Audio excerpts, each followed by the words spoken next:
दोस्तों, तालीम एक कीमती और अजीब नेमत है जिसकी बिना पर इंसान को इंसान कहा जा सकता है। और जहाँ तालीम ना हो वहाँ से हैवानियत की बू आती है। और यही वजह है कि इस्लाम ने तालीम पर बड़ा जोर दिया। कुरान करीम ने साफ तौर पर बिल्कुल वजाहत के साथ ऐलान कर दिया, यरफ़इल्लाहुल्लज़ीना आमनू मिनकुम वल्लज़ीना ऊतुल इल्म दरजात, यानी रब्बुल आलमीन तुम लोगों में से मुमिनों के और उन लोगों के दर्जात को बुलंद फरमाएंगे जो तालीम से आरास्ता होंगे। कहीं यूँ फरमाया, हल यस्तविल लज़ीना यअलमून वल्लज़ीना ला यअलमून, यानी क्या अहले इल्म और ना जानने वाले बराबर हो सकते हैं? जिस तरह ईमान और कुफ्र बराबर नहीं हो सकता, जिस तरह धूप और साया बराबर नहीं हो सकता, जिस तरह एक देखने वाले और ना देखने वाले बराबर नहीं हो सकता, ठीक उसी तरह अहले इल्म और ना जानने वाले बराबर नहीं हो सकते। दोस्तों, यही वो इल्म है जिसकी बिना पर इंसान को अशरफुल मखलूक़ात के लक़ब से नवाजा गया है। और इसकी दुनिया पर इंसान फरिश्तों से भी ऊपर चले गए, फरिश्तों से भी ऊपर फ़ौक़ियत ले गए।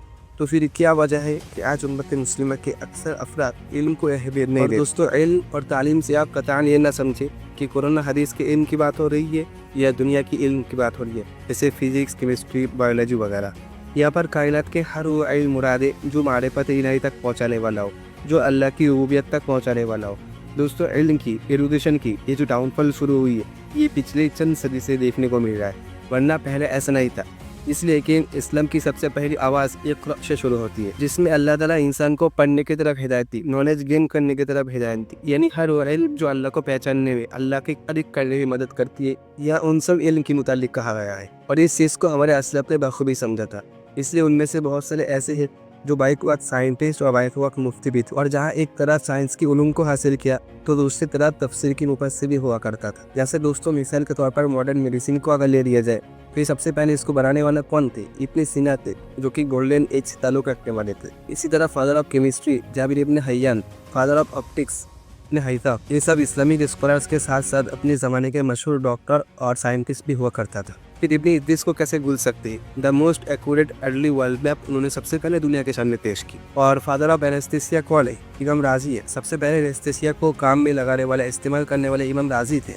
यानी पेशेंट को जब ऑपरेशन की ज़रूरत पड़ती है, ऑपरेशन की हाजत पड़ती है, तो ऑपरेशन के दौरान उनको दर्द ना महसूस हो, तो जो दवाई दी जाती है, जो इंजेक्शन पेश की जाती है, उसको एनेस्थीसिया कहते हैं। जिसको सबसे पहले मार्केट में लाने वाले, यानी उसको इस्तेमाल करने वाले एक मुसलमान थे, इमाम राजी थे। उन्होंने ऑपरेशन के ऊपर तो किताब भी लिखी, किताबुल हबी, किताबुल मंसूर, जो कि बाद में यूरोपियन डॉक्टर ने उनको अपनी ज़ुबान लैटिन ज़ुबान में तर्जुमा करने के बाद उसको अच्छे से समझा और दुनिया के सामने एक मॉडर्न एनेस्थीसिया पेश की। तो ये तो हमने चंद नाम गिनवाए, लेकिन ऐसे स्कॉलर्स तारीख में भरे पड़े। दोस्तों, ये तो एक सक्सेस थी, कामयाबी थी, लेकिन यहाँ तक पहुँचने के लिए कैसे कैसे मुशक्क़त या तकलीफ़ें बर्दाश्त की, कैसे कैसे पापड़ मिले, चलिए इस पर गौर करते हैं।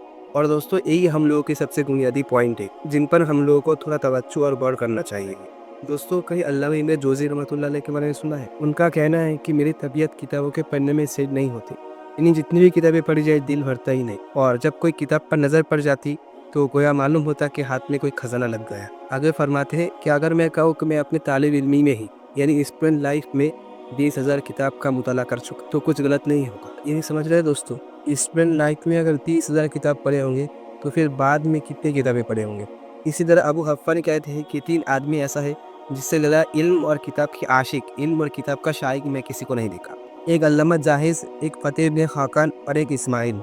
जाहिज़ के मुताल्लिक आता है कि वो जब भी कोई किताब हाथ में लेते तो उसको ख़त्म किए बगैर नहीं रहते। दोस्तों, यहाँ तक रिवायत में आए हैं कि किताब की दुकान में जाकर लेट में लेकर किताब पढ़ने लग जाते। और फ़तेह इब्न खाकान जो है, मुतवक्किल के दरबार में किसी ओहदे में ये काम किया करते थे।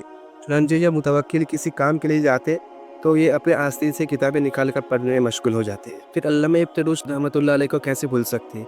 उन्होंने अपनी पूरी ज़िंदगी किताब के मुताले में और किताब के पढ़ने में ही गुजार दी। उनका कहना ये है कि मैं अपनी ज़िंदगी में 2 मरतबा किताब नहीं खोल पाए, एक अपने शादी की रात और एक जब उनकी वालिदा का इंतकाल हो गया था। दोस्तों, ये सब कोई नावल या अफसाना नहीं है, ये हकीकत है हमारे असलफ की ज़िंदगी की। एक और वाक़या सुनिए, हज़रत जाबिर इब्न बुकर रहमतुल्लाह अलैह, उन्होंने अपनी ज़िंदगी को किताब के साथ ऐसे अटैच कर लिए थे, ऐसे जोड़ लिए थे, यानी किताब पे ऐसे खो गए थे कि इनकी बीवी कहने पर मजबूर हुई कि खुदा की कसम ये किताबें मुझे 3 स्वाकनों से ज़्यादा भारी पड़ती हैं।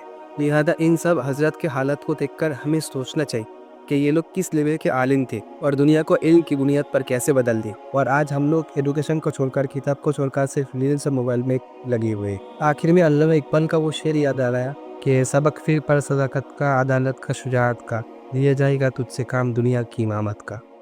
السلام علیکم دوست.